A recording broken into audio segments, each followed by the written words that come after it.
khắp ỉn muôn hằng vai khắp trang dịch bố trang dượt đó bình hồng đó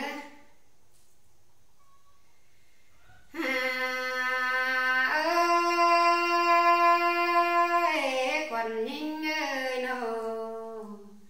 hè bà chết tô đang dệt con khó khủng cát cũng không chầu con đến nơi sai chờ nhinh ơi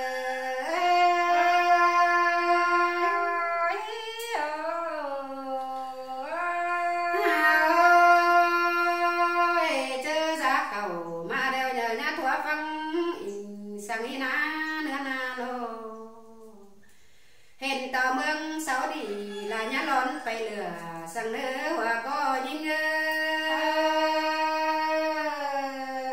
là ha má sườn kén đế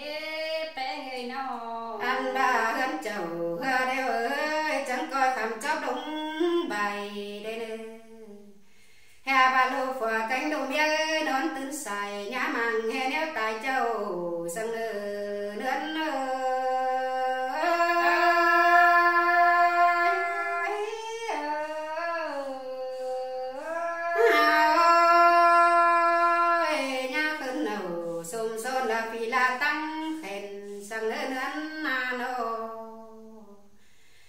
bà em ơi hậu nào chẳng coi dân chốc đó là ơi chẳng dân chống tê đô hà bà cái ní chẳng coi cộng đằng sắp pha đây nữa là những nơi hòa có những nơi là ha má sườn cái đi bé người nào hà bà em ý đều chẳng coi con nào sợ đình đế bé ngàn ô không tin mưa có bỏ đến đây là những ơi không bỏ mẹ lấy nó mà là sai chờ ha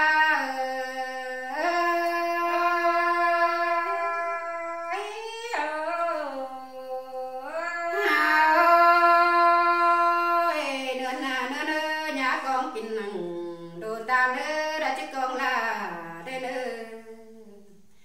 ha bà thả kinh nặng đồ tan thả lại tê đây đơn nô ha bà nhá lệ thả kinh sa phát sành tan sang nơi nơi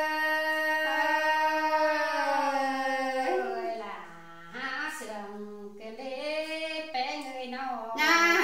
thả kinh hành quân vườn én đưa đà những người ha bà cái nhé mi hát chẳng coi chứng cân kinh phải tên nếp pin đâu ngã nô anh bay lại tê chẳng coi chẳng cần ở hẹn nên đưa xài chờ những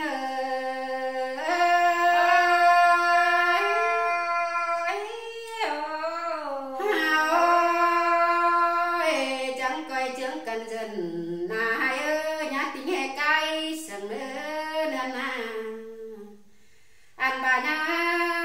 chẳng coi chẳng cần ơi chốt nhà na đâu ơi nhá tính hè hồn sừng nữa là những nơi hà bà cái đi ơi nó dân chốc tê đó là ơi dân chống tê lầu anh bà dân ở hàng đều bất trừ xoắn to đồng đi cái đơn ở xài có những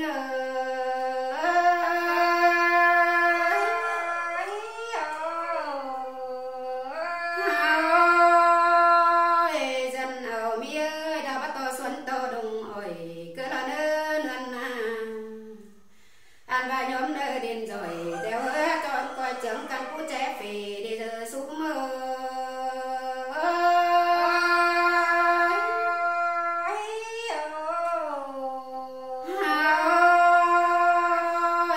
bạt má cái này ơi đồ quan khắc phục quần đà ơi quá khẩu bá bạt năm sao sửa đồ nước cứng pi nông quá khẩu bá bảo lắm công sửa đồ lô nông cho sao này tôi ni là khát khát sửa sừng đeo đầu nữa nô